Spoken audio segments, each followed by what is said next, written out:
Good morning, and thank you for joining me for our November 7th, 2016 Identification, Prevention, Recovery webinar.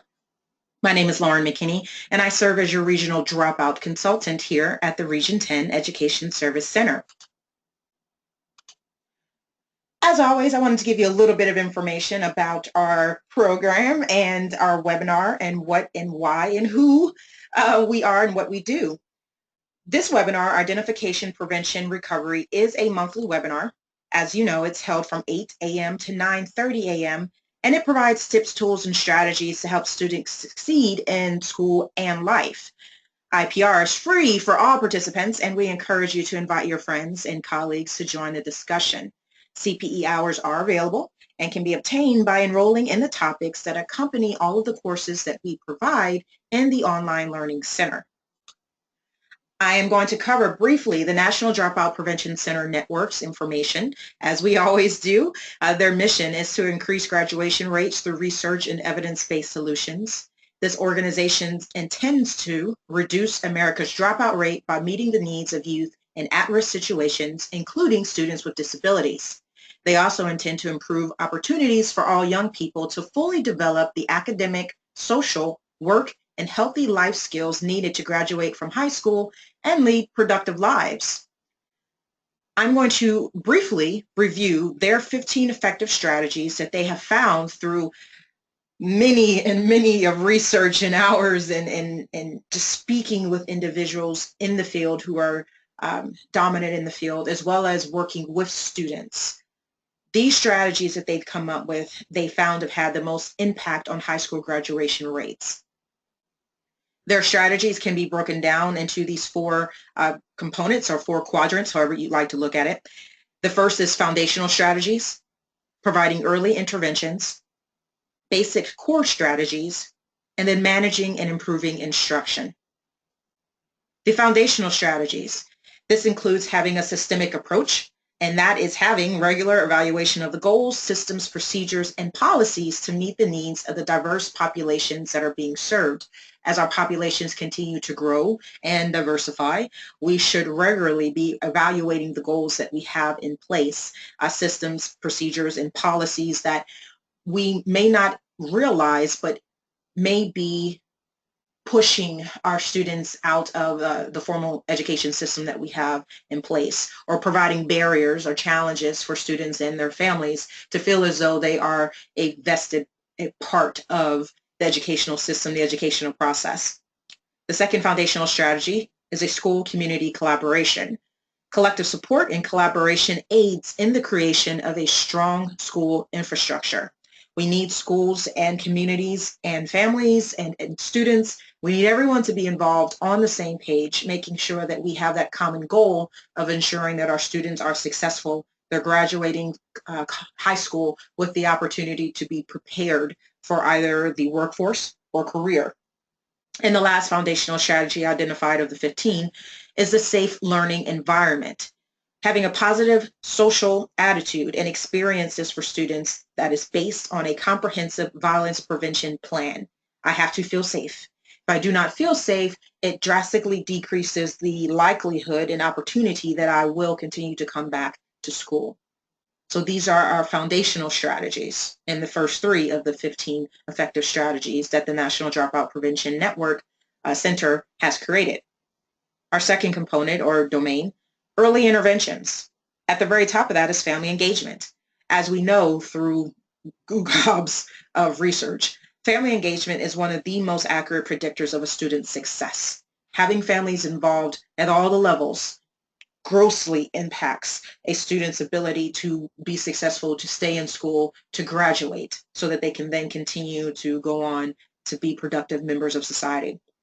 Early childhood education, providing the best possible education from the onset of their educational experiences.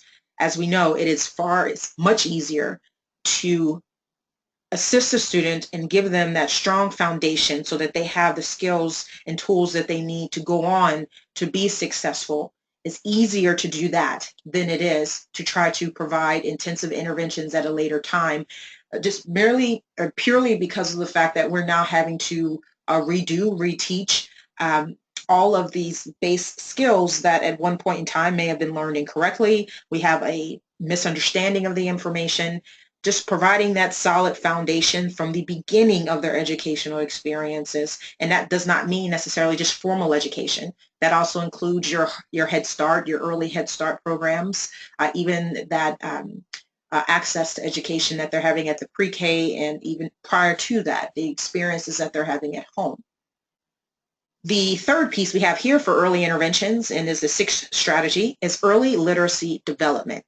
It is important that we set and stress that the improvement of reading and writing skills is the foundation of effective learning. As I've said time and time again, and as many of us have spoken about, you are reading in every content area. There is no such thing as just a reading teacher, just a writing teacher. All content areas are reading and writing. Basic core strategies. This is our third component. Mentoring and tutoring. So providing a supportive, trust-based relationship that is individualized. They found grossly impacts our students' desire to want to drop out if they're feeling that they are connected to someone, they have someone, they're getting tutoring to help with their immediate academic needs, and the mentoring also hits the social and emotional needs. Service learning, connection of community service with academics. It promotes growth across a variety of areas. That includes your socialization, and it includes career, having opportunities to have access to information, seeing that the school and the community are not separate entities. And what I mean by that is we're all working together. Alternative schooling. These are programs that still lead to a diploma, even through an alternate route, and that's paying attention to the social needs and academic requirements that are there. Not all students are able to function successfully in our traditional environments, and if they choose to have alternative schooling options, we need to make sure that we're providing those for them.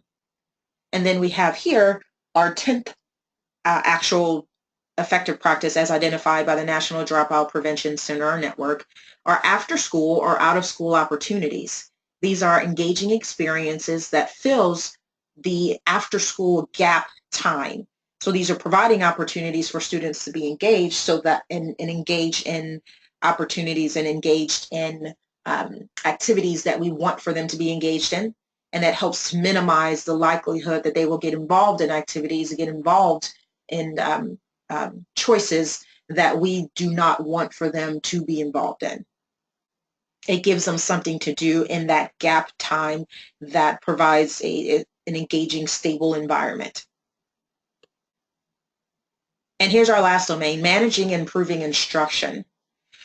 Professional development. This is geared towards the educators, but we want to provide a supportive environment where educators can learn strategies that work with this specific population. Not all dropout strategies work with all students. So, and not all just general best instructional strategies work with all students. So taking the time to learn what specific strategies works primarily and best with the population that you're serving, and population meaning demographic, economic, dropout, or the traditional student or the alternative student. Active learning, creating an environment that is engaging and that involves students in creative ways that focuses them on different ways to learn. So we're including our different learning modalities, we're including our different learning styles. It's not just a one way and one way only. Educational technology, utilizing technology that assists with the differentiation of learning in an authentic way, including various modalities and intelligences. Kind of hit on that a little bit earlier with the active learning, but we're in a technological age. We should be utilizing technology to help best serve our students. They have an access to technology and access to resources and access to information that we've never had in our society up until this point. So using what it is that they're already using in their spare time to connect and teach them in their education time. Individualized instruction is a flexible teaching style that employs motivation strategies to meet the individual needs of students. So that goes back to the ideal of there is no one strategy, no one best approach when we're referencing serving students that we work with. And then lastly, career and technical education. This is our 15th effective strategy. That's providing a quality program that assists students to be prepared for the unique and specific demands of today's workplace. The workplace is changing rapidly and regularly. So are we providing skills and providing our students with the tools and the experiences and the education that they'll need to be a viable employee, someone who's actually able to obtain a job in a workforce that is present today and for a workforce that has yet to come. Okay, so those were the effective strategies, the 15 effective strategies as found and researched by the National Dropout Prevention Center or Network at Clemson University. So now I want to head into our topic for today, which is the integrated supports for at-risk students. The speakers that we have are Dr. Judith Allen-Bazemore and Monica Ordonez. They're both from Communities in Schools, the Dallas region office. I'm showing you the website that we have first, and this is www.region10.org/dropout. And the reason why is we had a virtual dropout conference in May. There's our speakers that we're going to be highlighting today provided this presentation in May, but I wanted to make sure that we touched on it again because it's never too early or too late, which was the actual theme for the Dropout Conference, to intervene. And also, it's November. If we're already noticing that we have students that need a little bit more support from us, this is the time for us to start thinking about how can we integrate supports for students that would be identified or are identified based on the at-risk factors as being at risk. And at risk for a variety of things, but specifically we're talking about at risk for dropping out. So I want to take you to the website, and then from there we will go to the Google site, which has all of the information from the Dropout Conference, including presenters' notes, the YouTube version, because we've recorded all of them, of the presentation when it was done on May 19th as well, and then a way to access them, and then information that connects you to their individual programs and program websites. So once again, we're going to go to the website now, region10.org Dropout. So let's go there. What you'll see here is the home dropout page, and at the bottom of the screen, and these are, I guess let me hit on this as well, listserv registration if you'd like to get more information, as well as our blog. Here are past webinars that we've already conducted. And at the bottom, this is where you see the 2016 Virtual Dropout Conference information. As I already noted to you, it was held on May 19, 2016. It was all day, but you had the option of checking in and registering for specific sessions that were of interest to you as a participant, and CPE credit was awarded for that. The instructional strands that were covered are here: college and career pathways, community, family, and student engagement, counseling, behavioral supports, and crisis prevention, instructional strategies to increase learning, re-engagement and recovery strategies, and school climate, creating community, safety, and student wellness. Our keynote was Joanna Fox. She's a Deputy Director of the Everyone Graduates Center out of Johns Hopkins University. On this homepage, I also have her actual presentation, and to review everything else, check out everything else we have, that will be found on the Google site. So you can access it here, or you can access the Google site here and here. So let's click on that. This is a Google site that I created, which houses all of the information from the 2016 Virtual Dropout Conference. Some of it repeats the information you've just seen as far as the strands and then the presenter information. The keynote address is here, which is Joanna Fox. Our AM breakout sessions are here, and then our PM breakout sessions are here. Feel free to go through this site at your leisure, selecting the sessions that you would like to learn more about, getting information about the speakers, and copies of their presentations. We are going to the PM breakout session. Dr. Judith Allen-Bazemore's information is here. I'm going to click on this because this will take us to her web page that was created for the conference. Gives you her title, email address, website, contact number, and her brief bio, as well as a copy of the PowerPoint and then the supplemental handouts that she had that accompanied the presentation itself. I'm going to take us now to the YouTube video. Good afternoon. My name is Judith Allen-Bazemore, and I'm here with Monica Ordonez, and we're with Communities in Schools. We hope you can hear us and you can see the screen, which reads Integrated Student Services for At-Risk Students. If you do not see that screen, please put a message in the chat box for us. Monica, you want to say hi? Hi, good afternoon. Welcome. We wanted to say thank you for the entertaining conversation. For those of you who had unmuted phones before the session started, that was a lot of fun. So, we want to talk to you a little bit today about what we have learned over 30 years in working with at-risk students, what it has taught us about interventions, expectations, and key elements to creating a comprehensive service approach. For those of you who don't know who Communities in Schools are, we are a nonprofit that is administered by the Texas Education Agency. We receive funding through the state legislature, a combination of state compensatory education funds and TANF funding. There are 27 affiliates in the state of Texas, and we are part of the larger national organization that's housed out of Virginia, out of DC.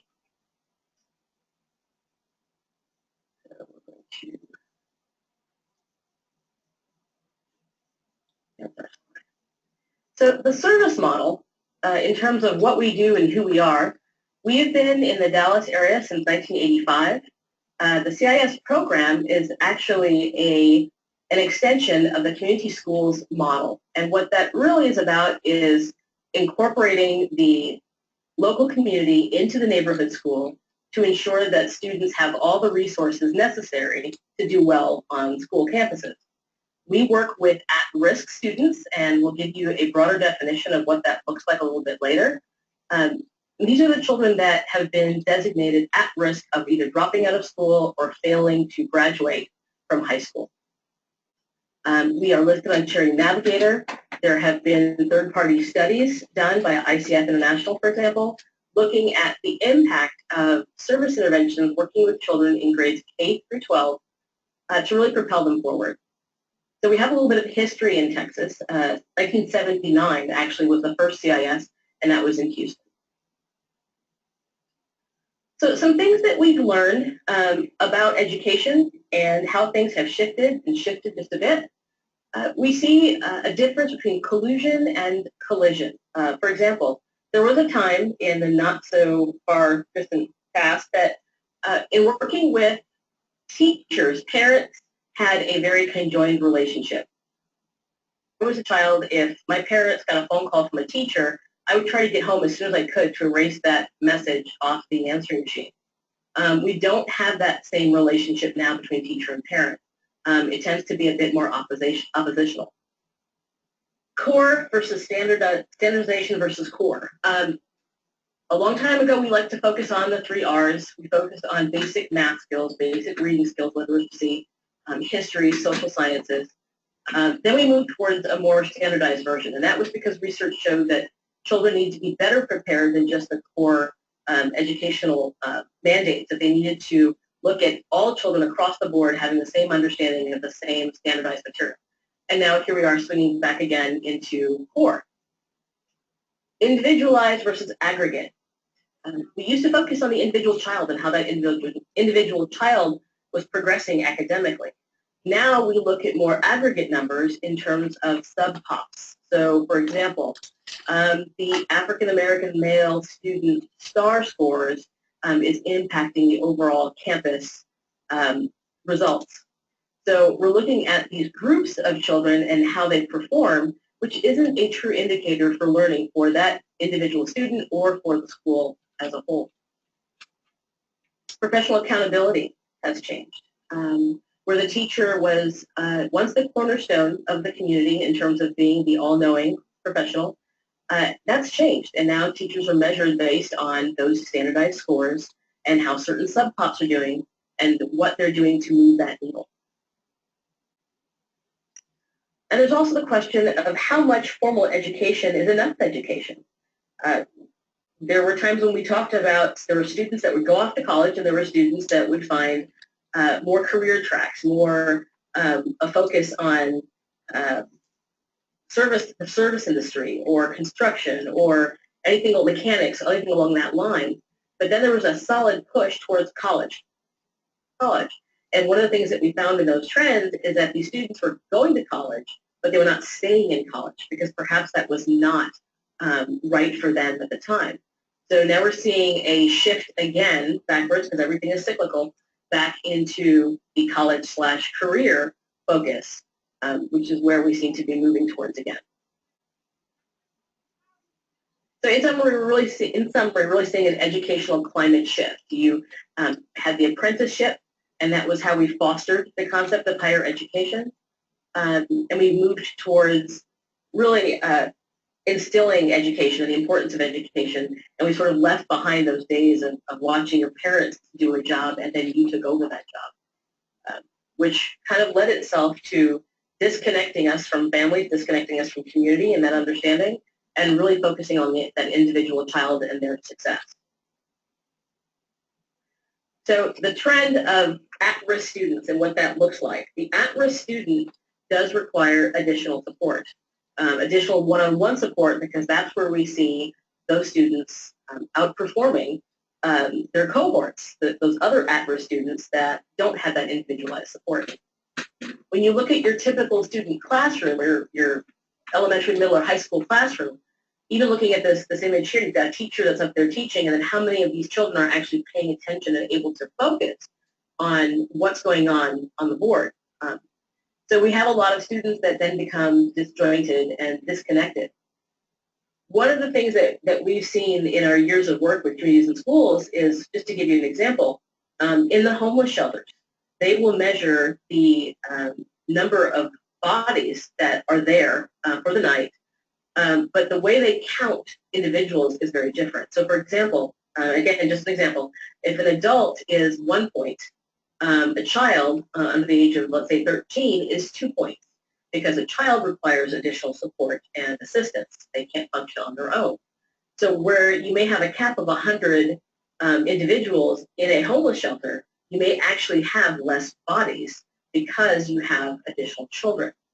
One of the things would be interesting to see is to be able to transfer that shift from homeless shelters to what a classroom would look like.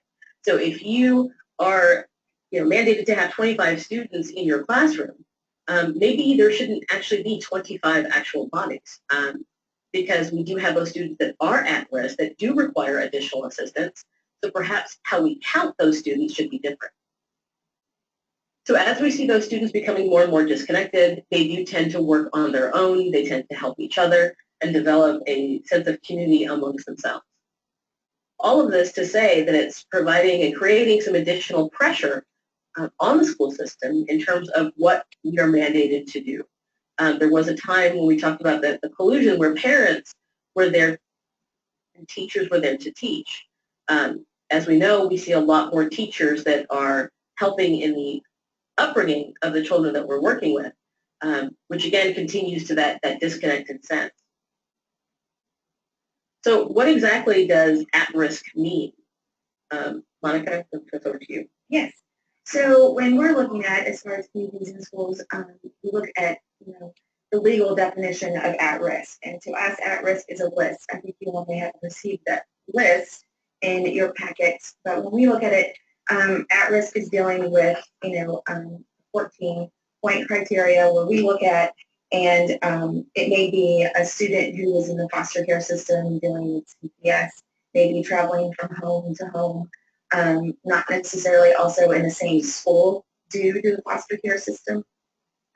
Also, one of the other criteria is the state test exams, and if you are working in school, we know how extremely intense that is for some of our students, especially if they are considering at risk and things are going on at home. Like Judith mentioned earlier, the homeless issue, they may not have a place to rest, and so dealing with the state exams if they have failed during the current year or the prior year. We also, one of the points for at-risk is in a family crisis. So, domestic violence has intensified as far as in school systems. Another one is also poverty, but what we look at is poverty is not an at-risk indicator. It's just a byproduct of what the youth are having to deal with. So, of course, if you don't have breakfast in the morning, you may not do well on your state exams. If you don't have a certain uniform to wear, you may also get in trouble in some of our schools that we're dealing with. So those are just some of the key points as far as at-risk criteria that identify our students that we currently work with. So then we go into what exactly is a dropout. So when we're dealing with, when we're looking at dropout, it's not just, I know a lot of, I guess, research and a lot of conversations are held around high schools, and that we look at, 9th through 12th, and they didn't make it, they dropped out of school. But we're looking at it more on an emotional level, which really starts in elementary. So when a student is disconnected in class, they may not be able to verbalize it at such a young age. So, they start to sit in the back of the classroom, or their behavior is a little bit different. They're acting out in a different way, and it comes out maybe by throwing a fit in class or by crying a lot. And then when you reach middle school, it becomes more of a mental dropout. So mentally, they're kind of disengaged in classroom work. Also, it starts to intensify, so you'll see it come out in a different way as far as anger, getting into fights, fights with other youth in the classroom or with their teachers. And then by the time you reach high school, it's a physical dropout. It is manifested into the fact that they're no longer there. So you may deal with truancy issues, and by then, they're dropping out. So 60% of our local ISDs have a graduation rate. Is that correct, Judith? Right, yeah. 60% is the graduation rate for a majority of our local ISDs when we look at them, which means that we have a large percentage of students that are disconnected and are leaving school. And when we define dropout, we're also defining dropout as those children that leave school and we don't know where they go. CIS is used on campuses quite a bit to basically track down these children. So when they don't show up for school, 4 or 5 days have gone by. We're trying to find the parents, trying to find out have they enrolled somewhere else, and we typically cannot find them. And that's where TEA will allow the campus to designate them as at risk, or I'm sorry, as a dropout. And then we see that 4%, there was actually a study that was done back in 2008, and there's a fresh study that's coming out, I believe, in the next few months, looking at the reasons behind dropping out. And this last study by Duke showed that 4% of students that drop out for academic reasons. And what that means is that they flunk out of school. So academically, they cannot meet the criteria to go on to the next grade or to graduate, and they leave school. So that leaves a really large percent of students that are leaving for factors that are A, beyond their control, and B, that we're able to slow down that process.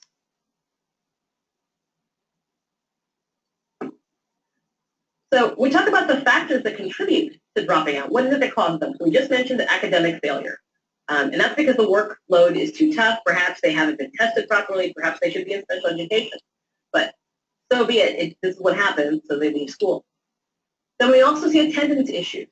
These are not just a child who doesn't show up, so we check them off and say they're not coming to school. But we're talking about the mother who has 4 children that have to attend 4 different school locations, or even 3 school locations.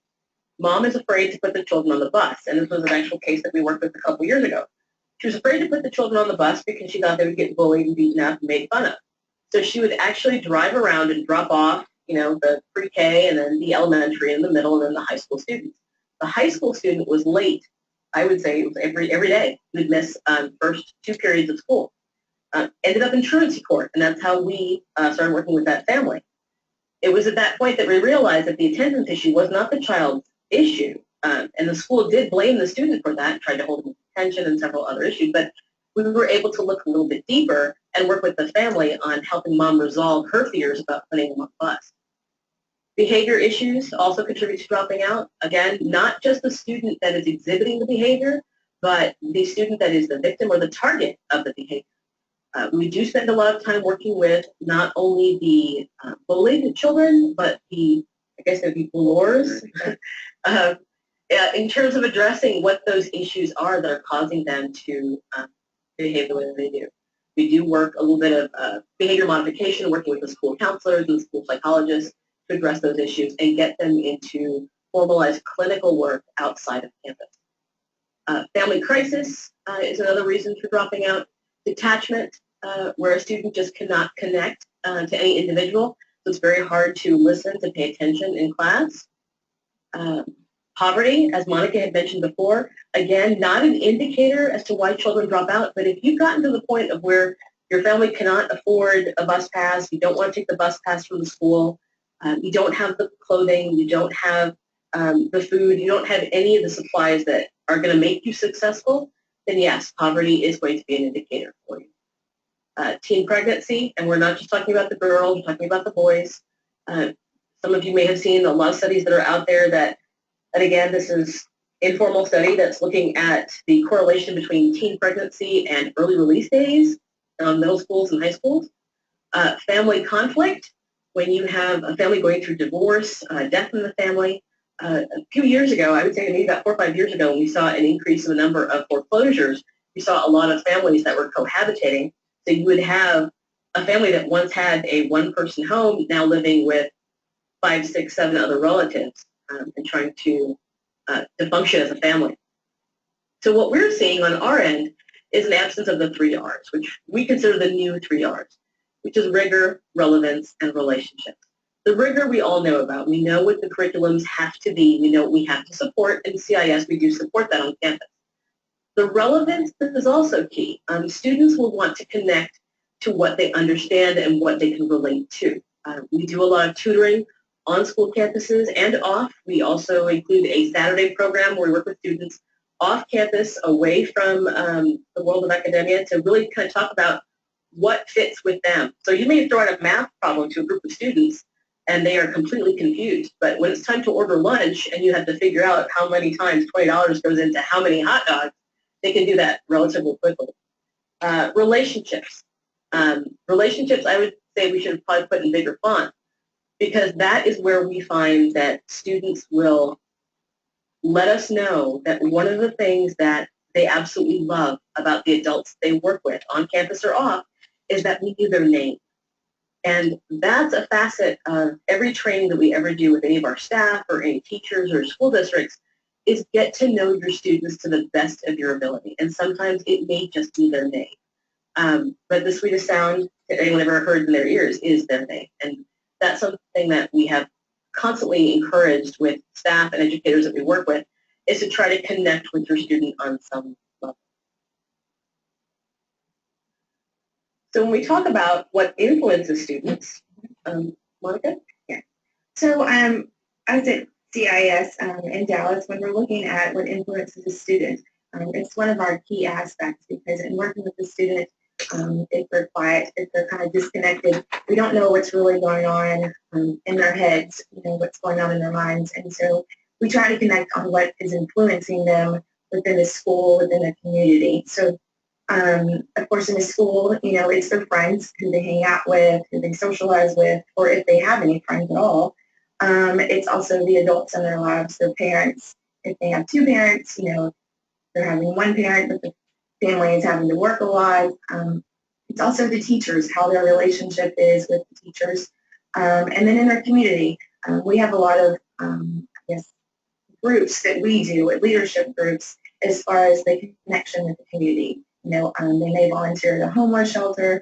They may decide to do their own service learning projects in the community at hospitals, or they may also decide to tutor. Peer tutoring is a big thing with us as far as connecting, and that's an influence. So our seniors may influence our freshmen coming into high school, or even our high school students influencing our elementary students. We also do a lot of influence as far as awareness groups. So as far as like Drug-Free Week, Red Ribbon Week, we also hold a lot of culture awareness groups. So then they'll be able to have a connection. So that's another influence that we try to focus on. We also find that a lot of our students will tell you to your face that nothing will influence them, that they are untouchable, that there is nothing that you can tell them that they don't already know. And as we know, for any of us that have a teenager living in our house or ever had, that rings true. One of the things that we find with, for example, in our high schools, we always like to look for male mentors to bring in professionals to talk to a lot of our teen boys to really put them on a path. But if you're working with a middle school or high school male, you bring in someone else to help guide them along the way, their first reaction might be to you, I'm the man of the house at my house. I don't know what you can possibly tell me that I don't already know. And that's when you have to shift gears a little bit and find something that does connect and does influence that student. Something else that we find impacts the students and their thought process is if they have any mental health or physical health issues that have not been appropriately addressed, to make sure that we have those students well connected and assessed and evaluated to ensure that whatever's going on in their own heads isn't something that's going to harm them or harm someone else. A lot of the work that you'll find yourself doing with at-risk students, it's not just, the impact is not just on that individual student. You're talking about the entire school climate. You're talking about maybe if you work with this one child that has some issues, has some problems, is disruptive, imagine the domino effect when that child is feeling better, is fed, is connected, is getting homework done, is getting praise, and is not targeting other students, that those other students will then thereby start to learn and start to feel a lot more secure and safe on that school campus. So what that really takes us to is the collaborative impact of working with at-risk youth. There was a time when the key phrase was, scale up. Scale up and sustainability. Whatever it is that you're doing, replicate it and make it bigger. One of the things that we're finding is that a lot of the impact work that's done with at-risk students becomes unwieldy. It becomes too big, too much to handle. Many of the campuses where you'll see a CIS program will have 400 to 500 students. And of that 400 to 500 students, 80% or more are at risk. So that's really not something that we can do on our own. So it's a matter of connecting and collaborating with as many entities as possible. One of the things that we found is that there are 6 key areas that you really want to focus on when you're looking at collaborative impact. The academic support is key. Teachers need to be free to teach, and that's one of our cornerstones, is that we want to make sure that we elevate all the other issues that cause a child distraction to get out of the way, to allow the teacher to focus on what they have to do, what they're being measured against. So academic support, that means bringing in tutors. However you can find them and you've got them vetted and they're safe and ready to go, utilize those tutors. Supportive guidance. Supportive guidance is a soft way of saying counseling. It's a way to connect to students one-on-one to really address some of those other issues that they're having to deal with that they don't have an avenue to explore, to discuss. What's going on at home? What's going on with their parents? Where are they learning the behavior that they're beginning to exhibit on a school campus? Supportive school counselors are inundated right now. But if there's a way to connect with then bring a mental health mobile unit, small group activities where students can share and peer support.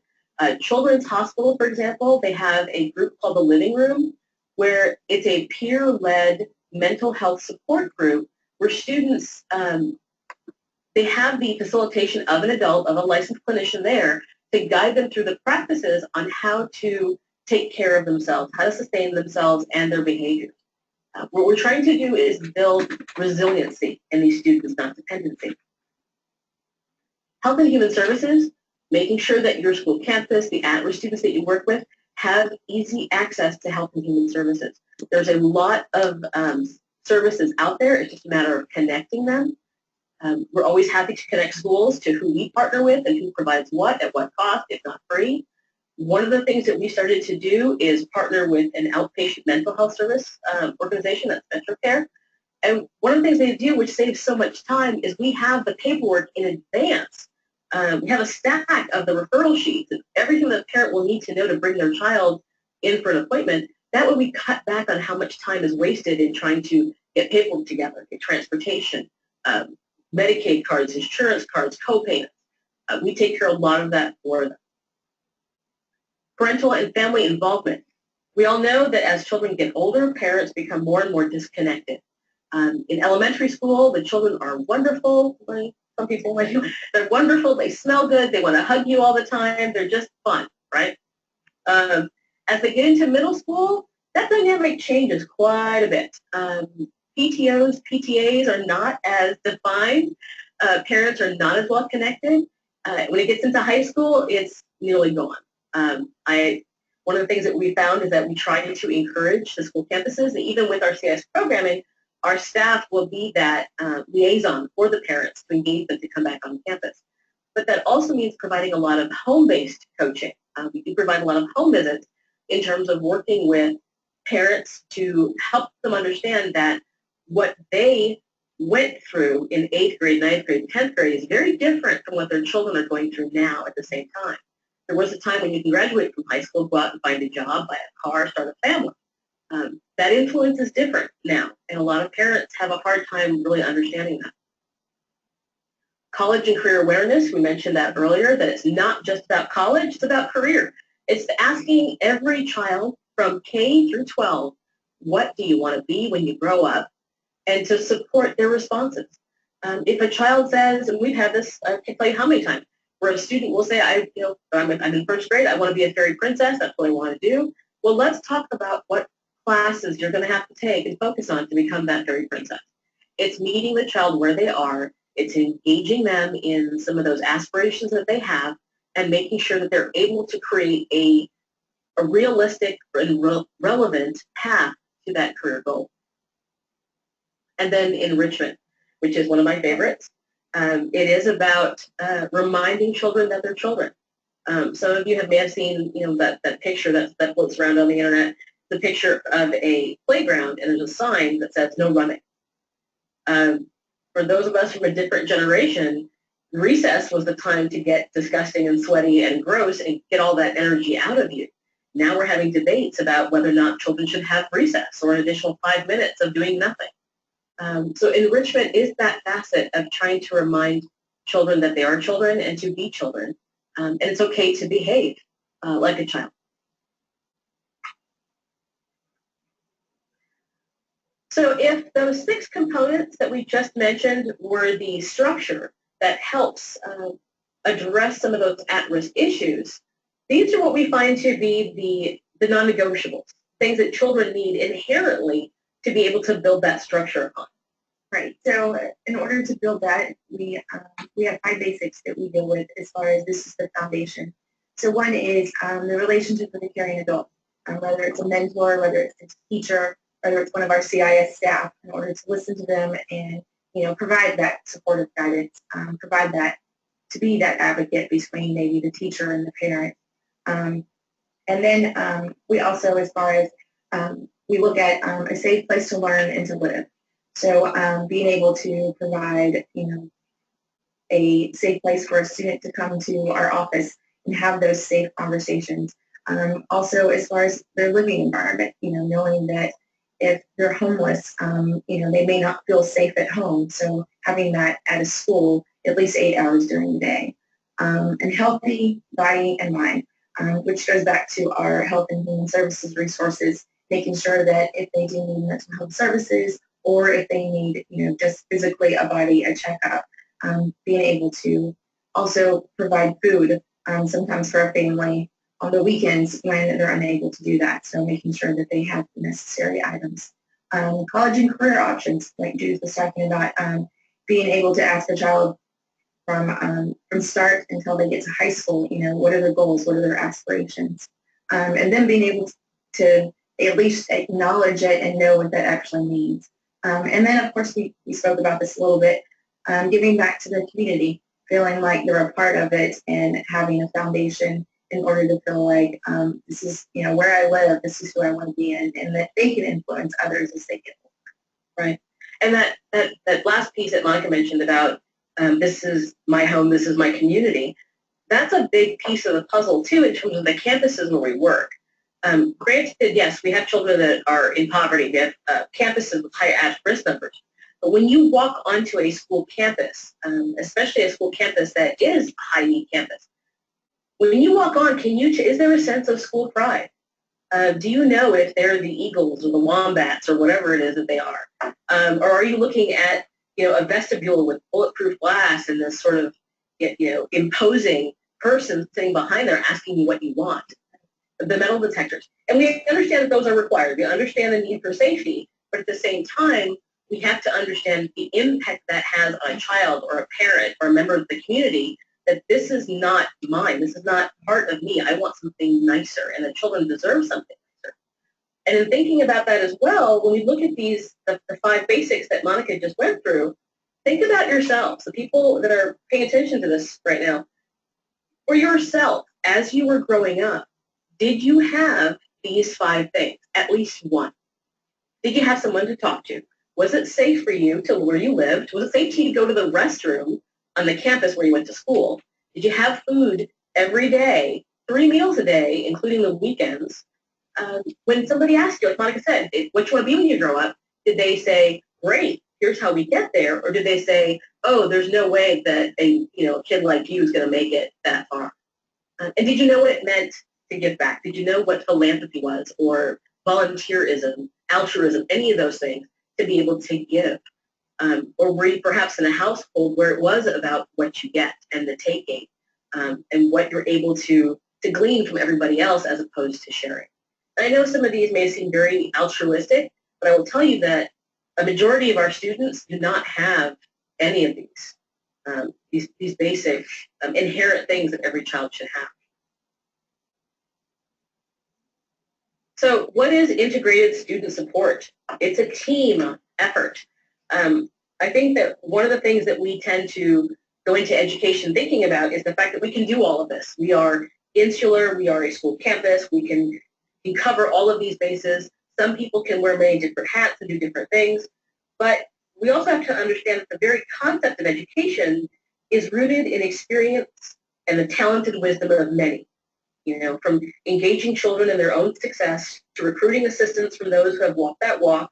Like you see here on the upper right-hand corner is a team of volunteers working in one of our campuses in Richardson, or the green team in Carrollton Farmers Branch, where these children have taken it upon themselves to be the recycling gurus for their school campus. We can't limit ourselves necessarily to the rhetoric, the theories, and the philosophies. Research, especially research in education and working with at-risk, is most impactful when it's put into practice. And we know this because somewhere someone is inventing something right now as we sit here, and they're having their aha moment, but now they need to test it. They need to make sure that it actually works. Sometimes what we do in education feels like an ongoing efficacy study where we're testing the theory of standard practice, or is this something that we need to do? Can we tweak it? Can we tighten it? Can it be adjusted? But in its simplest terms, really, to be honest, it's kind of like when you work with your kids at home and you tell them something and they don't even hear you, they don't listen to you, but the minute a complete stranger walks into your house and tells them to do something, they're on it. They're all over it. They get it. And they look at you like they're crazy. And why didn't you suggest this before? That's where we feel community and educators and school campuses need to come together and spend a bit more time listening, working as that team and focusing on that same goal without the arrogance, without the ownership, without the need to take credit, because it really is not about us. It's about these students that have next to nothing and are not quite sure what their tomorrow really is going to look like. And I know that sounds a bit dramatic, but been on my soapbox, sorry about that. So speaking of dramatic, this is a levee. This is a levee that's not working. It's not doing what it is designed to do. And sometimes we need to think of our education system as an ideally, fully functioning levee, holding back all the bad things that can happen if we don't protect and preserve the definition of that community that surrounds that campus. The waters want to and are by nature inclined to rush in and take away so much. And the best that we can do as educators and those of us that focus on at-risk students, what's out there that can hurt them? What have we put in place? What have we shored up to make sure that these children have absolutely everything they need to function? And like we said earlier, sometimes it's not that difficult. Sometimes it's laundry detergent for a family. We go on home visits on a regular basis, and one of the things that we focus on is what does the family need? Where are they? Where can we meet that family? And what can we provide that's a level of support? We understand that not every school campus can do that. Not everyone has a community liaison or someone that's able to connect on that level. But sometimes it's as simple as talking to a student and asking them, tell me your life story. What does it look like for you when you wake up in the morning? Then what? Then what? Or going back even further and asking a child tell you from the day they were born, children love to talk about themselves and talk about where they see themselves, where they saw themselves, and how they're progressing. So one of the things we're going to ask you to do is to use this little acronym to focus on how to address some of the issues that you have to deal with in dealing with at-risk students. So, and we've kind of touched on some of this, but take the time to fully assess the student. And not even the student, but the issue, the presenting problem. A child got into a fight. And why did he get into a fight? Again, this is if you have the time. What were some of the issues behind the fight? Know the backstory. Sometimes what presents itself isn't necessarily 100% accurate. Have time to evaluate what impact you have so far. What are some of the things that you can do for that child that will support that child, and know what the outcomes were of those interventions in the past. Once you have seen a trend in behaviors or a trend in a need on a campus, is this something that you can outsource? Is there an outcome that you can work on to make sure that this doesn't happen again? So it's really going upstream to decide, is this something that your campus can inherently work on inside the campus, or do you need to send up that bat signal and find some additional resources? Once you figure that out, once you figure out if this is an insular problem in your school campus or if this is something that you can bring in outside help on, then the big question is, do you find funding for it or do you facilitate it on your own? Both of those things can work. If you decide to facilitate it on your own, connect with an entity, connect with either communities and schools or a nonprofit or your Region 10, your educational service center, someone that can point you in the right direction and get the resources that you need. Because as we know, a lot of our schools don't have the funding to be able to launch a counter-strike against some of these at-risk issues. But it's something that can be done if you have someone that really has the time and the function and the ability to focus on them.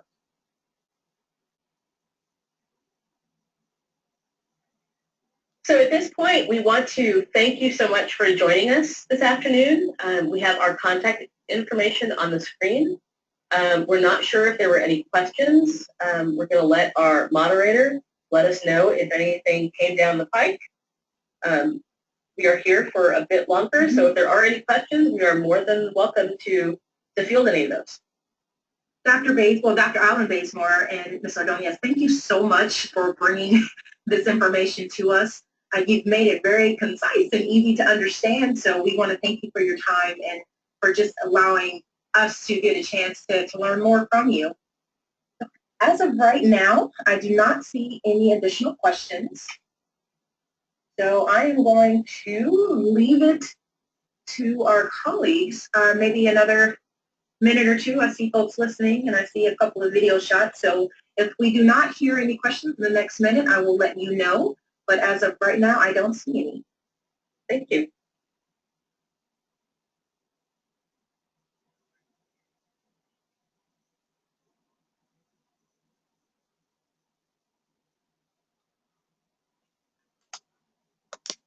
Okay, I'm going to pause it right there. Oops, and this is taking me back to the website. No, we've already been there. I don't want to go to the website again. I'm going to pause the video there because thereafter we actually did not have any additional questions for the speakers. But I just wanted to show you that because they provided so much awesome information, and I thought, who better? Why should I try to recreate the wheel when we have this information that's there? It's on the site. They provided supplemental handouts which can be accessed on that Google site as well, which I've already shown you. But I just wanted to make sure that we had the chance to hear from them again because it was a very thorough presentation, and the tools and tips that they provided so on point. So at this point, I want to show you a couple of more resources, one of which, of course, is our flyer for the remaining identification, prevention, recovery webinars that we have for what's left of the 2016-2017 school year. Our next session is going to be on December 5th, and the topic is a family affair, the role that the household plays, and I will be leading that discussion. Here are the main sources for the information that we have today. The National Dropout Prevention Center / Network at Clemson University, and their direct site is dropoutprevention.org. And then, of course, Communities in Schools, and their website is cisdallas.org. Once again, these were the speakers that we had. Dr. Judith Allen-Bazemore is the president and CEO. There is a common email address there at the bottom, but if you email that, whatever your questions are or inquiries that you have to them there, they will respond and you'll get a personal email back from either Dr. Judith Allen-Bazemore or someone else in her office. And that is the common contact number there as well of 214-827-0955. The other speaker, Monica Ordonez, is here as well. She is the Vice President with Programs and Partnerships. Again, common email address and common phone number. But if you email or call, someone will get you in contact with the best person who can meet your needs and answer any questions that you may have. So that has been our November 7th, 2016 edition of Identification, Prevention, Recovery. I'm going to give us 1 to 2 minutes. Let me know if we have any questions out there about any of the topics that were covered today or any additional questions that you may have about upcoming opportunities. So I'll wait about, let's do a solid minute to see if we have any questions in that time.